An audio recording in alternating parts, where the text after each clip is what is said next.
I immediately had EKG changes and crushing chest pain, and I was like, hey man, I'm really, really uncomfortable. And he pulls the drapes back and he goes, I need you to shut the up so I can get this done. And he immediately sedates me. Yeah. This week we have Dr. Jeremy London, who is a board-certified cardiothoracic surgeon. Fun fact, the first person I've ever done beat the heat with or sauna with that actually had a heart attack in the past. So heart surgeon, has had a heart attack, made me a little nervous, but super healthy guy. Another cool thing is he's one of the first cardiothoracic surgeons to go through functional medicine training, which means he's looking at the body holistically, trying to find root causes, and I really think that's the direction medicine is going to go in the future. So very innovative, very forward thinking, and his goal is to help as many people as possible. So awesome guy. Let's see if he has what it takes to beat the heat. All right, this is how it works. The sauna starts at 160 degrees. Every 5 minutes it goes up 10 degrees till we max out at 230 degrees. As soon as that door closes,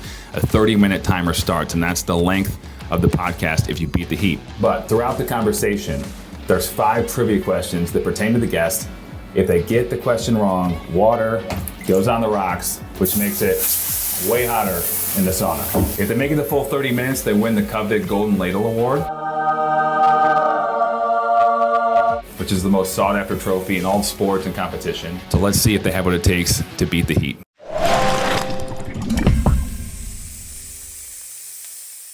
All right, Dr. Jeremy London, welcome to Beat the Heat. Thanks, man. I've been super, super excited.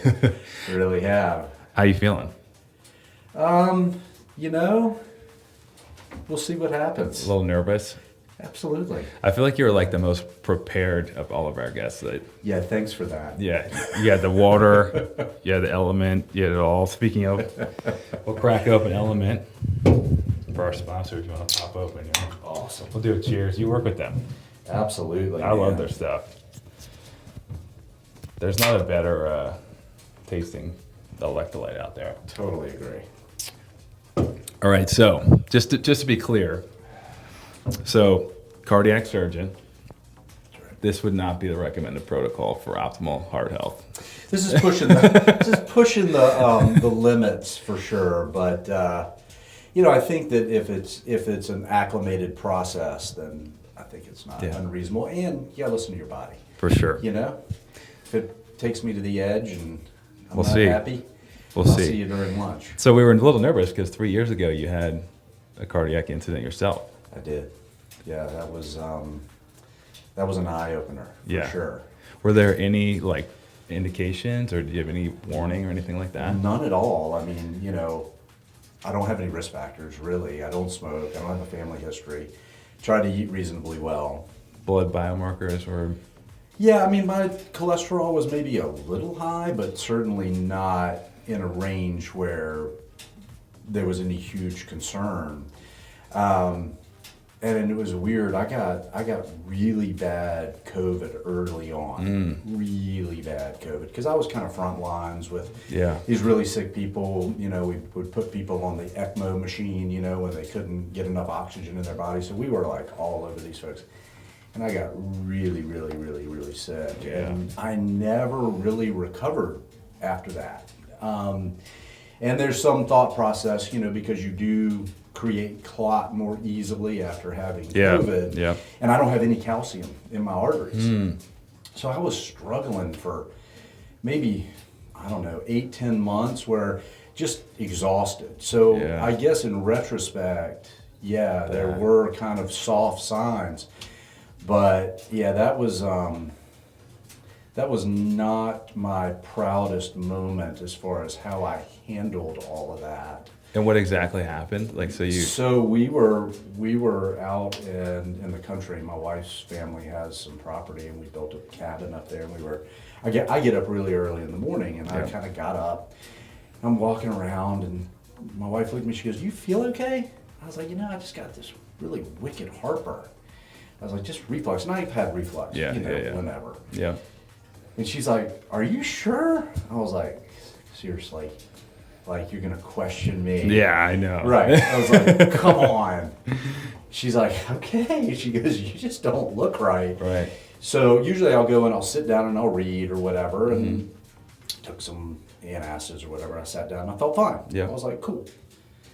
So then we've got 4 dogs, and we love to get out in the country and walk our dogs. So we head out. It was cold. We get about quarter mile, maybe a half mile from the house, and my reflux comes back. And I'm like, it's kind of weird. Yeah. Get a little bit further, and I'm like peeling my clothes off, and you know, Tracy's like, dude, come on, what's wrong? Yeah. I was like, I don't know. I said, I think I need to use the bathroom. She's like, okay. Yeah. So we turn around and we huff it back, and not to get overly graphic, but like as soon as I sat down on the toilet, the symptoms went away immediately, which is a sign of cardiac angina because, you know, as you stress your heart and you have a blockage, the area underneath that blockage gets blood starved, you have pain. So when you sit down and you rest, that all goes away.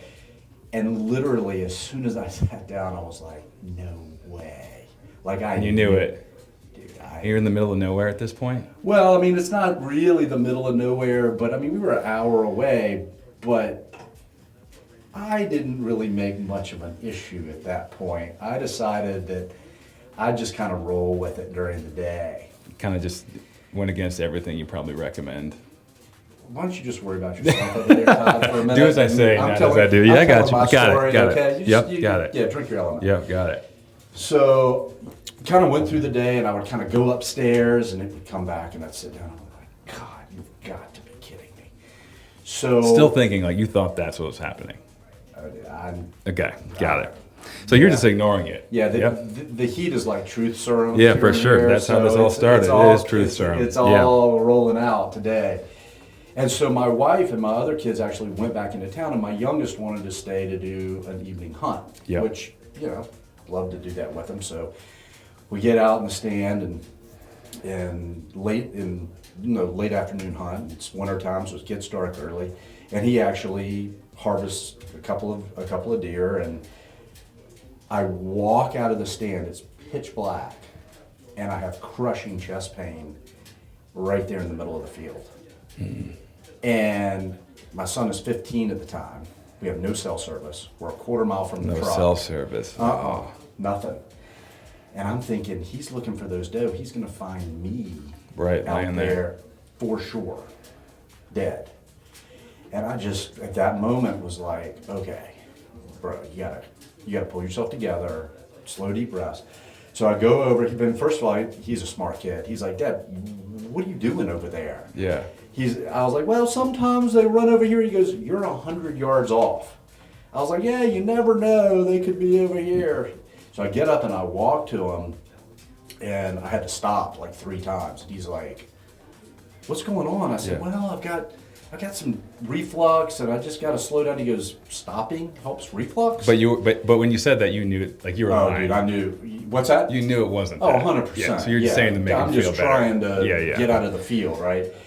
So the story continues. So we, find one, don't find the other. I'm like, sometimes this is the way it is. And we load up and we drive home. And I settle down because I'm sitting down now, whatever. It's an hour drive back home. I get home. I don't say a word to my wife. I took an aspirin and a beta blocker, and I went to bed. The next morning, I get up and I go up the stairs in our house, and I immediately had crushing chest pain. And I looked at Tracy. I was like, something's really wrong. And she looked at me and she said, this is the most selfish thing you have ever done to me and the boys. Not to mention the fact that you drove our child back an hour. And she was just like, why didn't you tell me? I said, well, you would have made me go to the emergency room. She goes, right. Yeah. Dumb, that's what you do. That's where you should be, yeah. She's like, exactly. I said, you're right. And I have no recourse at all, But I was very fortunate. I called one of my buddies. First of all, I call him. I'm like, hey, this is what's going on. He's like, no. Yeah. He's such a funny reaction. Seriously? Anyone else would be freaking out. Right. He's like, no way, man. Like, really? You take great care of yourself? Because it's going to be negative. I was like, no, it's not going to be negative. So he puts me in the hospital and takes me to the cath lab. And I wouldn't let him sedate me because, you know, it might be a little bit of a control issues potentially. That makes sense. Yeah, so I wanted to watch and I wanted to see what was going on, and so he squirts it, and I've got this like 99% lesion in my right coronary, and I can hear him talking about it. Plus, I can hear the meds they're giving, so I know what's coming. Yeah. You know. And to put a stent in there, they have to put a wire across it so that they can then put the stent. Well, when he did that, I immediately had EKG changes and crushing chest pain, and I was like, "Hey, man, I'm really, really uncomfortable." And he pulls the drapes back, and he goes, "I need you to shut the up so I can get this done." And he immediately sedates me. Yeah. And look, I was very fortunate. He put, you know, a stent in, and I felt like a new person. And it's really, you know, it's amazing because when you have these kind of touch points, these really dramatic touch points in your life, like things that were important to me on Monday morning weren't even on the list on Tuesday morning. You know, like my entire world got reprioritized. Like my friends and the people that I love, that was it. Like everything else just didn't even matter. It was really, you know, I guess we all kind of need that. It's kind of a gift, yeah. It really, I mean, that's how I look at it. Not to mention I feel great. And, you know, really have had no additional problems. I'm definitely more careful now with, Well, you know, we can except all... for the Sauna podcast. Well, I was more careful as far as like my dietary choices, because we can all do better when it comes to that kind of stuff. And, you know, trying to dial in, you know, following my biomarkers more closely and what have you, you know. It was interesting. My oldest son, Max, about 4 or 5 months ago was like, "Dad, you should put on a CGM." Yeah. And I was like, "Max, if you want me to put it on so I can show you what a great job I do with my blood sugars, my diet, my exercise." Like, I mean, Go for it. Sure. He's like, "Dad, I just think it would be good for you to check it out." I've worn them quite a bit just to see. Right, Yeah. right. And I mean, I agreed with him because, like, you know, you don't know till you know. You really don't. And that which is not tracked cannot be improved upon or managed 100%. or whatever. So I put it on, and literally within 4 days, I realized that, like, things that I was eating that I thought were really dialed, not only was I getting kind of the normal physiologic spikes that we all get, I mean, but it was staying up. And so I called my internist. I was like, "Hey, man, what do you think of these blood sugars?" He's like, "You need an A1C." And it was 5.8. Oh, wow. So, you know, like, again, me being the whatever that I tend to be, I mean, you know, it opened my eyes. And my blood sugars have been dramatically better. You know, it's really... What did you change? So I just cut out those things that were really spiking me. And most of them were like meal replacement kind of stuff, bars. Yeah. Rice was a big one with me. Me too. Rice cakes was crazy for me. I was like... I thought I was doing so good, Yeah, right? I don't even like eating it. I thought I was doing something good. Right, because it's so bad, it had to be good for you, right? Yeah. But, I mean, it was really more just kind of dialing those edges. And then it was simple things like just the power of a 15, 20-minute walk after a meal, you know, to watch what my blood sugars would do. Yep. Even more so than, like, really pushing myself in a hard workout or whatever. What did you find that made the biggest difference? With the blood sugar? Yeah. Yeah, I mean, any, like, long, like you said, walking or even, like, zone 2 stuff, just flatten. I could eat almost anything that would flatten it out. Yeah. And then, like blueberries were weird. And then rice. And it was amazing. Just a couple tweaks made such a big difference. But like a CGM, people would never recommend it. But I was like, well, I feel like it's one of those things where like wear it for a month and just see. Exactly. And then it's net positive. You know? My prediction is it's going to be the next wearable, right? I mean, it should really be a part of your internal medicine family practice workup. Because even if at the end you go, oh, well, No. it's nothing. Perfect. Okay, but now you know. Yeah. You know. Yeah. Check the box. Move But on. if you're in the 80% of folks that are pre-diabetic and have no Yep. idea, then you have an opportunity, right? Yeah, and it's like even like my dad, for example, he didn't check his blood sugar for a long time, and it was super high, where you could have had intervention way earlier. So it's like one of those things you might as well just do it if you have access to it. Right, and I think as the cost now is slowly starting to come down a little bit, I think that that's going to help make it accessible to For sure. for other people and what have you. All right, so we're at the first trivia question. Beat the Heat is brought to you by Element. Element is my favorite electrolyte supplement on the market. I drink one pretty much every single morning. Their new cans are awesome, easy, and taste great. Use our link, drinkelement.com/beattheheat. So drinkelement.com/beattheheat to support us by getting your own Element and using our link. It really helps the podcast out, and you will not be disappointed. Electrolytes are crucial for health function, longevity, cognitive function. So check it out. You'll be feeling better and more hydrated every single day. We're about 8 minutes in, I Okay. think. So if you get these wrong, You don't. water goes on the rocks. Can't All wait. right. So your favorite band is the Rolling Stones, correct? Yes. Big fan.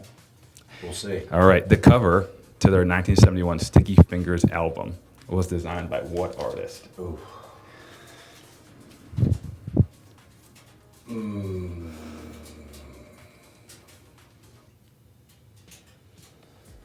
It's on the tip of my very warm tongue.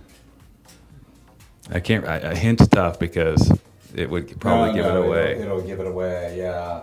Oh my God. All right, just dump it. You gotta take a guess. The guy who had the bleached blonde, Maybe. like gray hair. Andy Warhol. Andy Warhol. Oh, That's it. sorry, I I'm got just it gonna wrong. come up with it. All right, it's gonna suck for a second. It's all right. It'll be okay. I'm down with this. Okay, so For now.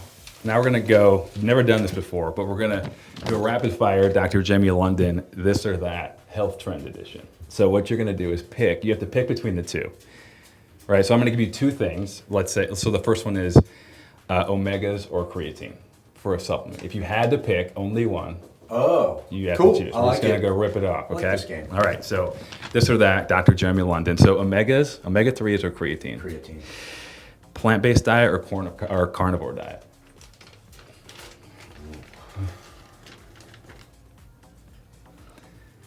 Full carnivore. Yeah, all in. Plant-based. Okay. Intermittent fasting or calorie counting. Calorie counting. Cardio or HIIT training. Like long cardio or HIIT. Cardio. Cardio. Strength training or endurance training. Strength. Running or cycling. Cycling. Cold therapy or sauna. Sauna. Massage or foam rolling. Massage. Active recovery or complete rest. Active recovery. Mouth tape or a sleep mask. Don't have an opinion on them because I've never done it. Your wife though. Take the tape. Nicotine or caffeine.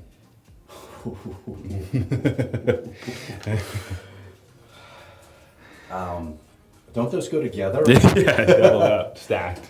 Caffeine. Alcohol or THC. Use not like you personally, but what would you recommend if you had to pick? THC. Quality sleep or optimized nutrition. Sleep. Screens off at night or blue light blocking glasses. Screens off. Vitamin D or magnesium.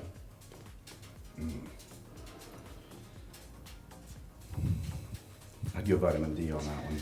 Low sugar or low sodium. As far as lab abnormality, Diet. diet, low sugar, Probiotics or fiber supplements. fiber, Dental health or skin health. dental. Abbott or Medtronic. Putting you on the spot with that one. You can say both. Ooh, that's tough. I'd have to go Medtronic on that. Medtronic. Statins or natural cholesterol management. It's tough. Yeah, I mean, I would go natural, as first line. Yes. Go ahead, pick one. Artificial sweeteners, so like sugar-free or real sugar.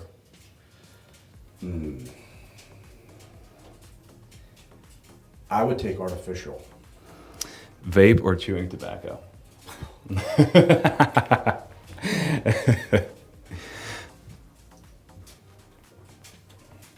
Wow. I'm gonna have to take vape on it. Got it. Which is really contrary. Right, but I mean, the cancer Right. side of things, Well, right? the proof is with one. We're not sure about the Yeah, other. So Cardiac CT or stress test for diagnostic? If you only could pick one. stress test. Surgical robotics or traditional techniques? I do traditional. Only a couple more. IV hydration therapy or oral rehydration? I do oral, Anti-aging peptides or natural aging? natural aging. Nice, you crushed that. That was good. Yeah. That was hard.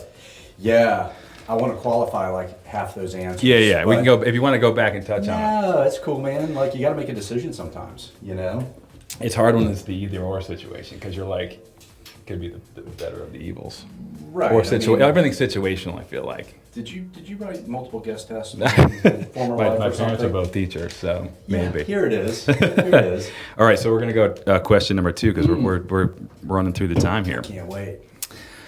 All right, so you So were we'll stung on the by a first stingray, right? Your Was. hand, Yes. pretty bad. I I heard was. you almost lost some fluids because of it. Yeah. Where were you? I was on my brother-in-law's dock, and great fishing hole, and it's interesting. The stingray and fish had too much to drink that day, so they couldn't delineate the water from my hand for the amount that they had, 2 carbon fragments that they had consumed. So, yeah, it's crazy, isn't it? Yeah. So when I pulled that stingray up, which I've done 1,000 times, it just hammered me Oh, right in the hand. And I've got, I think, a reasonable pain tolerance. I wouldn't say it's like excessive, Yeah. but reasonable. Without a doubt, the most intense pain I've ever felt. Yes, I don't want to experience that. you do not. Okay, so That's the question. what's the voltage that a stingray can kick out? And it's similar to some appliances, and maybe what household appliance would it be similar to? I have to be honest with you. I was unaware that there was a voltage associated Yeah. with a standard stingray altogether, because my understanding is it's all. Now I could be wrong, but No, Google. No. There are stingrays that I think have a voltage associated with them, but the ones that we have locally, it's all venom related. got it. And it's crazy. If you look at their tails, the barbs go backwards. So when Like they a fishing go, hook. they go in easily, but Yeah. when you pull it out, the barbs break off sequentially Stay in there. and leave that toxin in there, and it's unreal. Like I could feel it ascending my Oh. arm. So I had never treated a stingray injury. Yeah, It wasn't yeah. something I was familiar with. So I jumped down on the boat, and of course I put my hand in the cooler. Wrong. Heat denatures. Oh, like it disperses. denatures Yeah, the yeah. proteins Got it. in that venom. So we ran into the house once. One of the ER docs straightened me out. Yeah. And my brother-in-law has that like point of service hot water, and literally within minutes of putting my hand and arm under there, the pain Good. was, yeah. Now if I took it out for too long, Right, yeah. it took about 45 minutes. good to But know. it ended up having retained barbs, got them operated on about 4 or 5 times. They thought they were gonna have to fuse the wrist. Oh, that's a lingering. Yeah, because it's that mycobacterium from the ocean that's so dangerous. Got it. Like if you look at shrimpers' hands from they've all got all these nodules all over their hands, and it's almost like tuberculosis Yeah. nodules. Oh. And that's what they thought was in my wrist. Thank goodness it wasn't. Yeah. But they had to open it fully and everything. It was not. So you got to fun. pick a voltage. Yeah, I'm gonna go. I'm gonna go 100 volts. 220, which is about the Like same your as the sauna. refrigerator. We'll do half a ladle. 'cause No. it's- Okay. Lay it on me. All right. Come on, let's play the game. All right. So I want to talk to you. What's so cool? I love all your social media content, but it's been explosive. Like you know, it seems like you've exploded. I think, but I don't think it's a mistake. I think like your intentions, you're clearly selflessly putting out information, right? And you want to help people, and that's like very clear. And I think that's why it resonates with people, because it's like this guy just wants to help and spread a positive message. You know, I guess, is it difficult, or do you find it difficult to like pick topics or like stay away from certain things, or I guess in general, how's the journey been? Because you said you started social media this year. Yeah. And you're in the millions of followers now. Yeah. It's got to be pretty incredible. Well, first of all, thank you. Yeah. That's an incredible compliment, because I feel the same about the way that you present information and the content that you put out. I mean, I think, you know, we're kind of all on a similar path. Yeah. You know, I look at it as like spokes in the wheel. Like it takes all the spokes to make that wheel turn. And we all come with a little different perspective, a little different space, or whatever it may be. And this has been obviously, at least on the surface, a fairly natural jump to get to. People, you know, heart disease is the #1 killer in this country. Yeah. People are very interested in it. And so it wasn't necessarily hard to kind of step out. But even in the short period of time that we've been doing it, clearly content becomes cumbersome, you know, every weekend.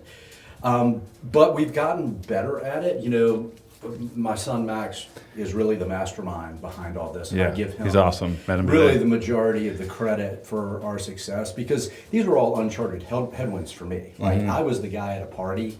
If someone took my picture, I would go grab the cell phone and tell them I was in the witness protection program. Right. Like delete the photo, that's a good right? move. Yeah, I was like, oh no, dude. I'm Yeah, like, yeah. not state, federal. Like, Yeah. it's gotta go. And so for me to be kind of public facing at this time is like, I really can't even wrap my head around it. But really what continues to motivate me is exactly what you touched on. It's like, I really feel like I'm proud of the information and Yeah. the content, and we get a lot of feedback from people that have really been helped by best. it. And like, I don't really need anything else, you know? For sure. And we were talking about this earlier, but for me, over 25 years, like I could take care of one patient at a time. I'm not in any kind of scalable model or anything. And this has allowed me to really scale with information that I function with every single day. Yeah. And so it's been wild, man. I love being a beginner. Yeah. Well, And really at anything, like, Yeah. you know, maybe even like hip hop dancing one day or something. That might be something that story comes for up. another day. Yeah. Okay. We, you know, what's cool is, you know, I think a big knock on like Western medicine would probably be like you're a cardiac surgeon, so you're kind of like see a nail and hit it. Like you're so hyper focused on that. Sure. But what's cool, I think, is like you are so invested in learning and you know, doing proactive stuff and more, you know, innovative stuff and lifestyle changes, which is actually taking away from your business if you think about it. Which is fine with me. Right, which is awesome. And I think that's why people gravitate toward it, because it's so genuine. But like, you could see how like, you know, I think doctors, they get a really hard, like people are really judgmental when they don't understand like you're doing that every day. So it would make sense that you became laser focused on doing this singular thing. It's probably really hard to stay up with everything coming out, like, because people look at you and also expect, he's a doc, he should know the entire body. So that balance, it's just, I think it's awesome the way you approach content, because it's like you look at it as the entire body and not just what you're doing every single day. Yeah, and it's interesting because after about 10 years in practice, I kind of came to this crossroad where I really felt like I was functioning in this arena of, you know, it was like, I don't know the right word right now because Like it's almost like a system. You know? Yeah, well, the heat just went out of my left ear, but you know, I'm gonna blame it on all this stuff. Yeah. I really felt like it was an exercise in futility because I was treating the end game of all these folks, and they'd come in, doc fix me, and I'd see them back, and they'd be smoking again. Yeah. You know, and there's really not a lot you can do with it, and I really became disenchanted with, like you said, getting up every morning and fighting the fight, right? I mean, I realized that we were not really on a path that made really good sense. And so at that point, I got interested in the functional medicine piece. I went through the IFM course. I became friends with Alejandro Younger with Clean. We did his program. It changed our lives. Like, Big time. oh man. And I was like, it's kind of like reading a good book or seeing a movie, like you want to share it Yeah. with people. Like, I want to tell more people about this. And, you know, as you point out, like, none of these things happen in a vacuum. No. Now, obviously, I'm not a strength and conditioning coach. I'm not a nutritionist. But I do understand the basic principles, and my goal is not necessarily to be an expert, but to try to help folks as they're drinking out of this fire hose of information to get my perspective. And look, sometimes I'm wrong. I mean, I make mistakes and go back and go, yeah, maybe that wasn't exactly the right course to take. I mean, just like medical information, right? Like when I was a resident in general surgery, we used to whack out half the stomach. 1 minute left. No way. Yeah. Dude. So on that same breath, if you had to change, or you could change one thing about the medical system, Yeah. you could make any change you wanted, but it had to be a singular change. What would you change? Yeah, it's easy, actually. That we need to refocus the patient as our central theme. That's what's lost. Yeah. That's it. Like, I mean, it's that simple. Like, everybody goes, well, yeah, of course, but it's not happening. Right. You know, if you look at the medical industry, and it's made up of kind of hospitals and physicians, the insurance companies, and industry. Well, sitting on that stool is supposed to be a patient. Yeah. It's been flipped upside down. We got 10 seconds. Cool. All right, you made it. Yeah, bro. You crushed that. I'm down. It's light work. Yeah. Got a strong heart. All right, we'll pop out. You ready? 3, 2, 1. After you. Cheers. Thanks for Nice having me, work. brother. Thank I you. really enjoyed it. That's what I'm talking about. All right, Dr. Jeremy London, you beat the heat. Congrats. Thank Crushed you, my it. friend. Probably the best trophy you've ever received, the Golden Ladle Award. It's 24 karat. It's the only trophy I've ever received. How about that? Thanks for being here, man. Dr. Jeremy London, who do you want to see next try and beat the heat? First on the list, Eric Hinman. Can't wait for that one. Ken Rideout, it's your time, brother. And finally, Frank Grillo, and I'll make the trip back to be here with you.